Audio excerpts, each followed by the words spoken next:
अभय दुबे जी, शुरुआत हम आपसे करेंगे क्योंकि बीजेपी के नेताओं ने आज पूरे दिन आपके खिलाफ मोर्चा खोल दिया। किसी ने कहा कि राजीव गांधी जी के जमाने में पिद्दी पिद्दी देश जो थे वो हमला करते थे, कोई जयचंद कह रहा है, कोई और भाषा की मर्यादा को आगे बढ़ाकर लेकर जा रहा है।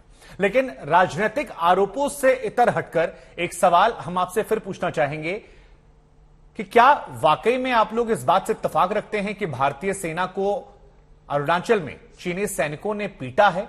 क्योंकि अगर कोई कंफ्यूजन है तो इसकी चर्चा में आप क्लियर कर सकते हैं कि शब्दों की फ्रेमिंग गलत हो गई, या फिर आप ये स्टैंड ले रहे हैं तो फिर उस पर क्लियर कर दीजिए कि क्या वाकई में कांग्रेस पार्टी यह मानती है कि अरुणाचल प्रदेश में भारतीय सैनिकों की पिटाई हुई है? यही लाइन थी जो आप लोगों ने कही राहुल गांधी जी की तरफ से।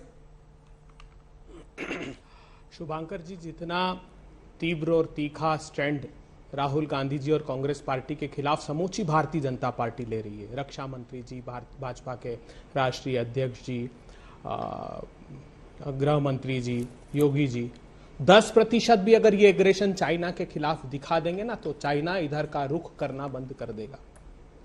जो लाल आंख वाले हैं उनको अगर सच का आईना दिखाएं तो उनका चेहरा पीला और जबान काली हो जाती है और प्रतिपक्षी नेताओं को अपशब्द कहने लगते हैं।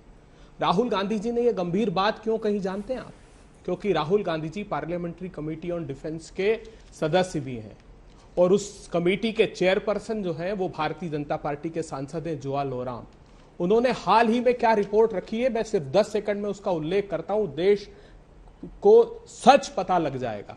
वो ये बता रहे हैं कि जो सेना ने, भारत की सेना ने कैपिटल एक्सपेंडिचर आर्मी ने मांगा था, इसका अर्थ है कि मॉडर्नाइजेशन के लिए, उनके सैनिक संसाधनों के लिए, इंफ्रास्ट्रक्चर डेवलपमेंट के लिए 51,000 करोड़ रुपए, तो वो 36,000 करोड़ रुपए अलोकेट किया और खर्च किया सिर्फ 14,000 करोड़ रुपए। इसी प्रकार एयरफोर्स ने कैपिटल एक्सपेंडिचर 87,000 करोड़ मांगा था, मोदी सरकार ने 53,000 अलोकेट किया और सिर्फ 36,000 करोड़ खर्च किया। नेवी ने 70,000 करोड़ मांगा था, 33,000 करोड़ अलोकेट किया और 29,000 करोड़ किया। 22-23 में 62,000 करोड़ रुपए तीनों सेना में कम किए। मैं रेवेन्यू एक्सपेंडिचर की तो बात ही नहीं कर रहा हूं, वो भी 30-40% कम किया गया है। सैलरी को छोड़ दीजिए, उनके राशन जी देखिए, मैंने आपको तकरीबन 1 मिनट का वक्त दिया सर, और आपने ये गंभीर बातें उठाई। ये बातें मैं प्रेम शुक्ला जी से पूछूंगा, जायज सवाल भी आपके हैं, लेकिन फिर मेरा मूल सवाल है जिसका आपने 1 मिनट तक जवाब नहीं दिया कि इन बातों को उठाते वक्त भी क्या अपनी देश की सेना के बारे में यह कहना कि भारतीय सेना पिट रही है, यह कहीं से जायज है? और यह किस रिपोर्ट को आधार बनाकर आप लोगों ने कहा कि भारतीय सेना को वहां पीटा गया है? क्योंकि अब देश ये जानना चाहता है। आपकी एक प्रवक्ता और हैं, उन्होंने थोड़ी देर पहले ट्वीट भी किया कि इस बयान से राहुल गांधी जी के सेना का मनोबल बढ़ा है। तो ये पिटाई वाली बात को जिसको आधार बनाया गया है, उस पर क्या आप जवाब देना चाहेंगे? अगर आप चाहेंगे तो ठीक है, वरना मैं प्रेम शुक्ला जी के पास चला जाऊंगा। हमारे सैनिकों की गलवान में भी शहादत हुई।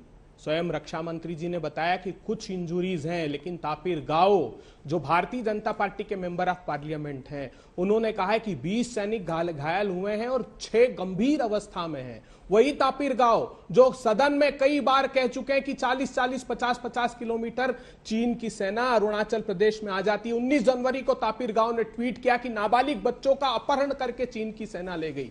जब गलवान की घटना हुई तो एमईए ने पहला स्टेटमेंट जारी करके कहा कि यूनिलेटरली स्टेटस को चेंज किया गया है। हमारे विदेश मंत्री ने चीन के विदेश मंत्री से बात की तो कहा कि यूनिलेटरली स्टेटस को चेंज किया, मगर प्रधानमंत्री कहते हैं ना वहां कोई आया ना वहां कोई घुसा। और 6 अगस्त को डिफेंस मिनिस्ट्री ये दस्तावेज डालती है एग्रेशन का, लेकिन प्रधानमंत्री जी उस दस्तावेज को हटवा देते हैं। तब हमको ये कहना पड़ता है शुभांकर जी कि भारतीय सेना के साथ न्याय कीजिए। क्या गंभीर अवस्था में घायल नहीं हुए सैनिक कहें कि तापिर गाओ झूठ बोल रहे हैं? हमारी सेना पर हमें गर्व है, वो भारत का सौभाग्य अपने खून से। नहीं सर, देखिए ये थोड़ा सा विरोधाभास है सरकार। ये तो आप भी अभय जी, आप वरिष्ठ व्यक्ति हैं, आप समझदार भी हैं, लेकिन आप भी जानते हैं कि एक बात को कहने का सलीका होता है और सलीके से मैसेजिंग बड़ी दूर तक जाती है।